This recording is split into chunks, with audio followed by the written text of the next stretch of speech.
When I was 19 years old, I bought my first car. I got my license, I bought my first car. I bought that car for £5,000 off a second-hand dealer, and what I was unaware of, that car had finance.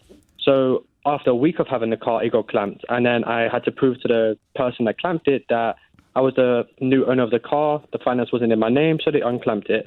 I just want to clarify this, then. I think I understand it. What you're saying is that a previous owner bought it on HP, hire purchase, rather than you buying it on finance. Yeah, so what happened was I bought it off like a kind of trader, dealership, basically. Yep. And the people that sold it to me wasn't the people that had the finance on the car. That was a previous owner that they bought it off. Yeah. So the dealer failed to do an HP credit check.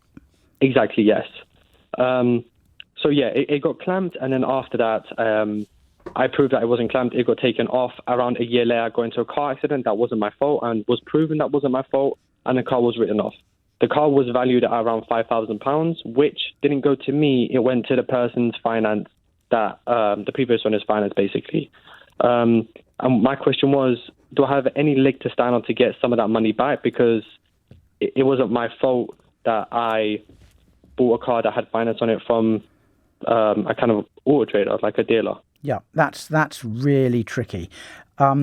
Because when a second-hand dealer sells you a car, they're meant to do a check that it's not got any finance on it.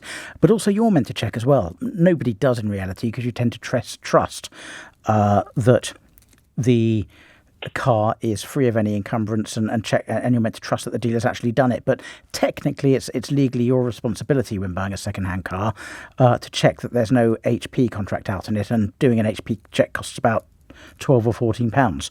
Now, I think you would have, it's not absolutely clear, Zen. I don't want to lead you into a false sense of security here.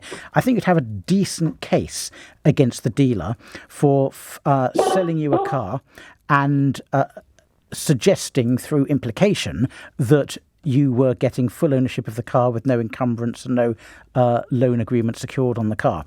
And if you bring a claim against them in the small claims court, I think 7 out of 10 judges would find in your favour. But there is an argument that you should have done a check as well, Zen, and 3 out of 10 judges would probably say, sorry, Zen, because you're just as much at fault here for not doing your own check. That sounds harsh. And I suspect it's not a mistake that you will ever make again, and I hope nobody else does. But it doesn't help you. But when buying a second-hand car, you should always do an HP check. And you can find HP check companies on the internet very, very easily just through a Google search.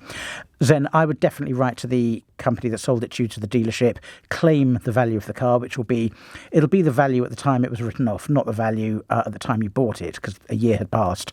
They'll tell you where to go, but I would then issue a small claim in the small claims court. It's worth doing. It'll only cost a few £100 if you can manage to find that, and the chances are they'll settle, or 7 out of 10 a judge will find in your favour.